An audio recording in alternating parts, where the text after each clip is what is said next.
Keep the house. I'm done with this marriage. No papers mean no splitting assets. Marcus's message flashed on my phone screen as I stood in our home office, sorting through old boxes of his grandfather's paperwork. I didn't cry or shake. Instead, I felt strangely calm. My name is Diana. I'm 34 years old, and today I found out my husband of 8 years is leaving me for his 25-year-old yoga instructor, Ashley. The worst part? I was the one who signed him up for those yoga classes to help his back pain. I looked around the office, Marcus's grandfather's mahogany desk, the wall of family photos, and the filing cabinets filled with memories. Marcus thought he could just walk away because we never officially registered our marriage. Our wedding had been beautiful, a sunset ceremony in Hawaii with family and friends. Marcus had convinced me we didn't need legal paperwork. It's just government nonsense, he'd said. We know we're married. Young and in love, I believed him. Now I knew why he had insisted. My phone buzzed again. Ashley and I are coming tomorrow to pick up my things. Don't make this difficult. I ignored it and kept sorting through the boxes. Marcus's grandfather, Harold, had passed away recently, and as usual, I was left to handle everything. Harold had always liked me, often inviting me over for tea and telling me, "You've got a good head on your shoulders." Then I found it, a dusty old leather folder. Something about it caught my attention. When I opened it, my heart nearly stopped. A marriage certificate. Our marriage certificate. Marcus and I were legally married after all. The paperwork was official, signed, and dated 8 years ago. Suddenly, I remembered something Harold had told me before the wedding. Let an old man handle the paperwork. Consider it my gift. At the time, I thought he was just helping.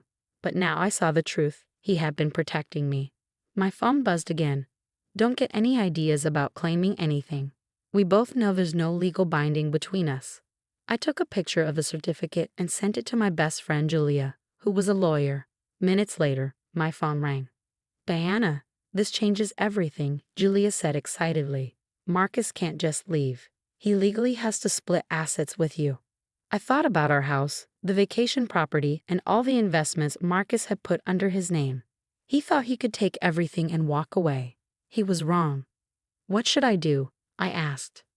"Don't tell him yet," Julia advised. "Let me check the legal details first. Then we make our move." The next morning, Marcus walked in with Ashley, both in matching yoga outfits. "Diana, I hope you packed my things." "Let's not make this ugly," he said smugly. I sat at the kitchen counter, calmly sipping my coffee. "Actually, Marcus, we need to talk about the divorce." He laughed. "Divorce? There's nothing to divorce. We never filed the paperwork, remember?" I smiled. "Are you sure about that?" Marcus hesitated. Ashley shifted uncomfortably beside him. "What are you talking about?" he demanded. I took another sip of coffee. "You might want to check with a lawyer before touching anything. It would be a shame to make a mistake." His face turned red.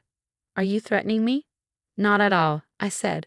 "Just giving you some advice. Your grandfather taught me to always know the facts before making decisions."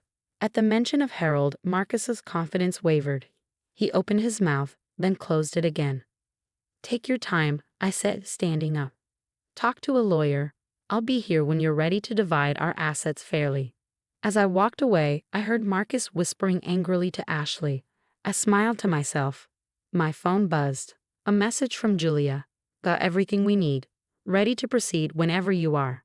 I looked at Harold's photo on the wall and whispered, "Thank you." Marcus had no idea what was coming, but he was about to learn that karma, and his grandfather, always had the final say. The next few days brought a storm I'd been anticipating. Marcus's lawyer called mine, then called again, his tone shifting from dismissive to concerned to downright panicked. The marriage certificate wasn't just valid, it was ironclad. Harold hadn't just filed the paperwork, he'd made sure every detail was perfectly documented. I sat in Julia's office, watching her handle a call from Marcus's latest attorney. She put it on speaker so I could hear. "My client is willing to offer a settlement," the attorney said, his voice tight. "He's prepared to be generous." Julia smiled, catching my eye. "Generous? You mean he's willing to split their marital assets fairly as required by law?" "Now, let's be reasonable," the attorney countered. "Mr. Mitchell had these assets before their arrangement. Their marriage," Julia corrected firmly. And no, most of these assets were acquired during their 8-year marriage.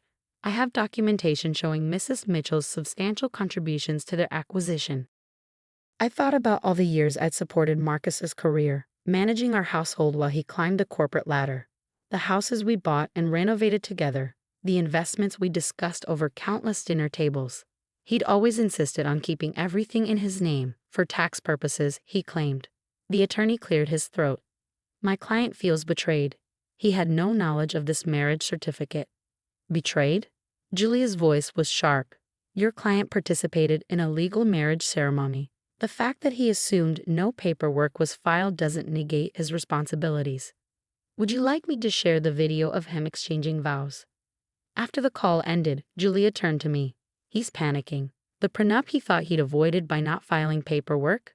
That works in your favor now. Without it, you're entitled to half of everything acquired during the marriage. I nodded, feeling a mix of satisfaction and sadness. Harold knew, didn't he? He knew Marcus would try something like this eventually. Harold Mitchell was a smart man, Julia agreed. The notes we found with the marriage certificate prove he submitted everything properly. He even paid the filing fees himself. That evening, I returned home to find Marcus sitting on our front steps, alone. Where's Ashley? I asked, stepping past him to unlock the door. She's taking some time to think, he muttered. Diana, we need to talk. I left the door open but didn't invite him in. Now you want to talk? Not when you were texting me about taking everything. He followed me into the kitchen, running his hands through his hair. A gesture I once found endearing. You don't understand. Ashley and I. It's real. This isn't just some fling. No, I said, turning to face him. You don't understand. This isn't about Ashley. This is about you thinking you could discard 8 years of marriage without consequences. I never meant to. To what? To hurt me? To steal everything we built together. To use a technicality to leave me with nothing. His face reddened. Grandpa had no right to file those papers without telling me. He had every right, I countered. He was protecting both of us. He knew what marriage meant. Real marriage, not just playing house until something younger came along. Marcus slumped against the counter. Ashley left, he admitted. When she found out about the legal issues, about having to wait for a divorce, she said she didn't sign up for this drama. I couldn't help but laugh. No, she signed up for a man she thought was free and clear. Funny how quickly people run when they realize actions have consequences. What do you want? He asked, his voice tired. What I've always wanted. Fairness. We built this life together, Marcus. I won't let you pretend those 8 years meant nothing. He looked around the kitchen we'd remodeled together, at the photos on the walls, the life we'd built. For a moment, I saw a flicker of the man I'd married. Grandpa left me a letter, he said quietly. In his desk. I found it yesterday. He pulled an envelope from his pocket, hands shaking slightly. He wrote it right after our wedding. Said he filed the papers because he saw how much you loved me, how good you were for me. He wanted to make sure I couldn't ruin it with my fear of commitment. I felt tears prick at my eyes but kept my voice steady. He was a wise man. I was so angry when I found out about the certificate, Marcus continued. But reading his letter, he knew me better than I knew myself. He saw what I might do, what I did do. It doesn't change anything, I said firmly. You still chose to leave, to try to take everything. He nodded, looking more defeated than I'd ever seen him. I know, I thought you should know that Grandpa did it because he loved us both. He wanted me to be better than this. I watched as he walked toward the door, shoulders slumped. At the threshold, he turned back. I'll have my lawyer contact Julia about a fair settlement. No more games. After you left, I sat in Harold's old chair, now placed in my home office. The leather was worn soft with age, carrying the wisdom of years. I pulled out the letter Harold had left for me, found tucked inside the folder with the marriage certificate. Dear Diana, it read, if you're reading this, it means you found the certificate and likely means you need it. I've watched you love my grandson with a patience and grace he doesn't yet deserve. I hope he grows into the man worthy of that love. But if he doesn't, know that I've made sure you're protected. Not just because it's right, but because you're the daughter I never had. Never let anyone convince you that you deserve less than everything you've worked for. I folded the letter carefully, placing it back in its envelope. Tomorrow would bring more negotiations, more legal discussions about dividing assets. But tonight, I felt at peace, protected by the foresight of a man who'd seen clearly what his grandson could not. 6 months after finding Harold's hidden marriage certificate, I stood in the freshly renovated kitchen of my new home.